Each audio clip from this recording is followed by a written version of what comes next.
Tense shoulders travel through the arm like an infection.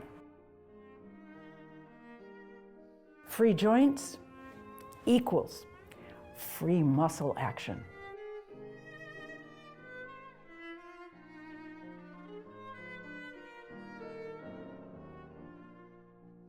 I have had decades of Tai Chi practice, and I have gradually realized that those ancient practices and principles have distinct parallels to the coordination method that Tuttle taught to so many of us grateful violists. Both systems are based upon a very good use of biomechanics in and around the human body. And both systems have very deep and valuable implied content.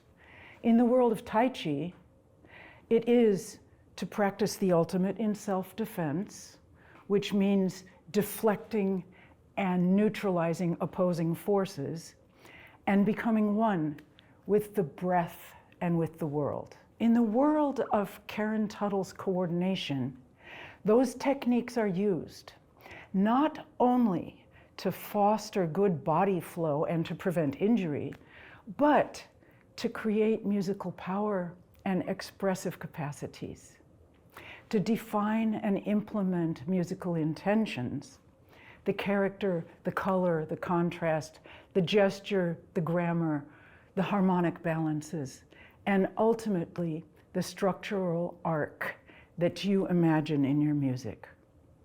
So the first thing I'm going to do is go through a long list of Tai Chi concepts and body awareness ideas, and let's see how much sense it makes as we go along. I'll try to demonstrate a little bit. So the first and most important concept is that we sink and float. That means that our vertebrae is going down into the floor and up into the sky simultaneously. Now, if you can imagine what that does to you when you are perhaps negotiating a violin, a viola, or even a cello, that it aligns your spine in a way that means you have clear mobility and clear balance. A next point that we don't often see in Tai Chi, but is one of the goals of Tai Chi, is that speed comes from relaxation. So if you want to be moving quickly, the most important thing you can do is to make sure that all your joints and muscles are in complete relaxation. All our power comes from grounding. That's the sinking into the floor or beneath the floor, actually. The shoulders, the elbows, all the joints have to be free and breathing. So this idea of sink and float is best expressed by saying equal and opposite balances your actions. Every joint should have pivot point mobility, like a wave. So if I want to move from here, I do not want to move the attached but detachable framework of muscle or bone. So try to keep everything as independent as possible. The hand can grasp without any other joint or muscle involvement. So to teach ourselves to close our hands without contracting anything, it's also extremely useful for all of us. Another thing he tells us, tense shoulders travel through the arm like an infection. So we always have to watch for that. Tense neck, tense shoulders travel through the arm like an infection. And if you want to go from one gesture to the next quickly, you must release or regroup quickly before you move.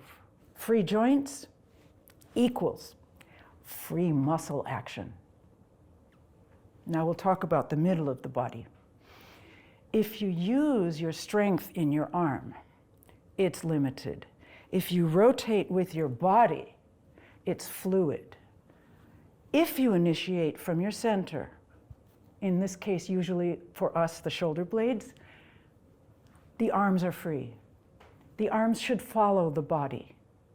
If you have floating joints, they are driven actually not by your intention to move, but by the torso itself.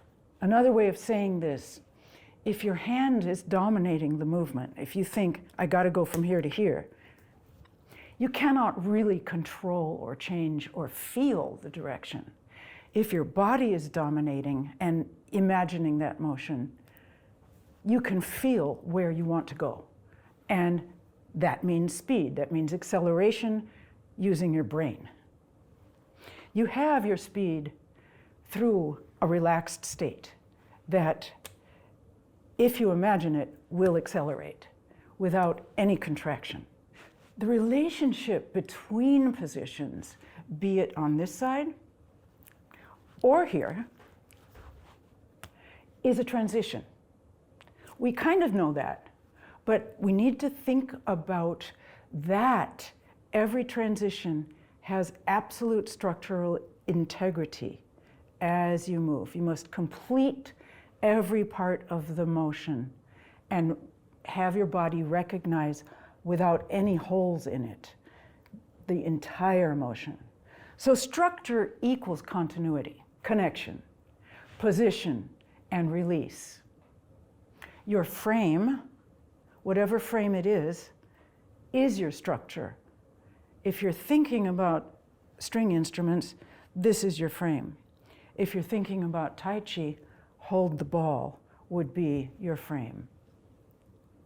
And you must learn to relax around those support points. Those support points are your frame and are your structure. When we talk about power, we want to talk about balancing contraction and expansion without getting into a state of conflict. So if I only contract, let's say I want to go up bow, and I do, okay, then I cannot release, and I cannot expand into the next gesture. So if I want speed and power, I must balance the ideas of contraction, expansion, or as we started this long discussion, equal and opposite, up and down, in and out. These things must be happening in a balanced and equal manner. The body will learn to calibrate the degree of force needed and the degree of gravity that you want to be using. And you will find that you can have an absolute speed and explosive power if you start in a neutral position and if all your muscles are relaxed. So the Tai Chi phrase for this is to align, to gather, and to release. When the body becomes familiar with these motions, it teaches itself to delete excessiveness. Your accuracy depends on angle recognition, right? You have to know the difference between this first position and this maybe fifth position.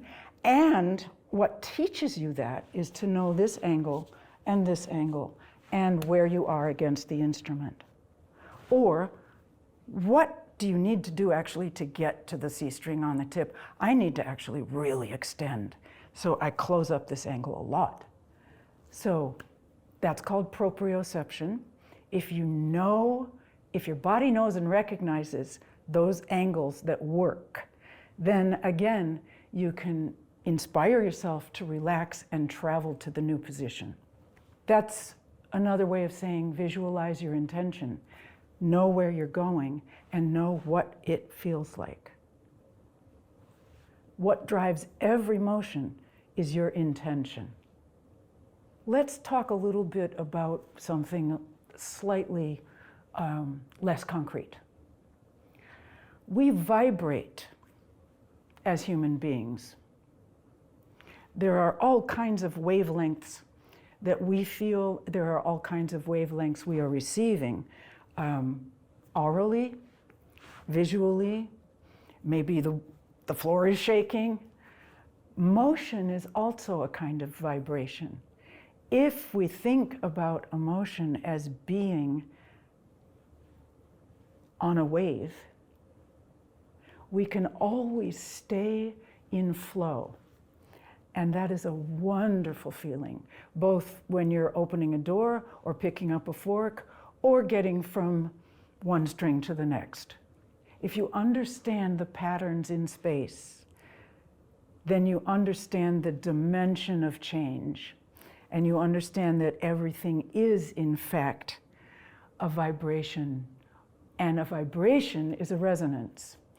And when we start to recognize vibration is resonance, and resonance is in the body, and we partner that with the instrument, we get a wonderful unity of purpose and a wonderful unity of sonority. So we visualize our goals physically, we imagine our motions before we do them, and we feel everything on a wave.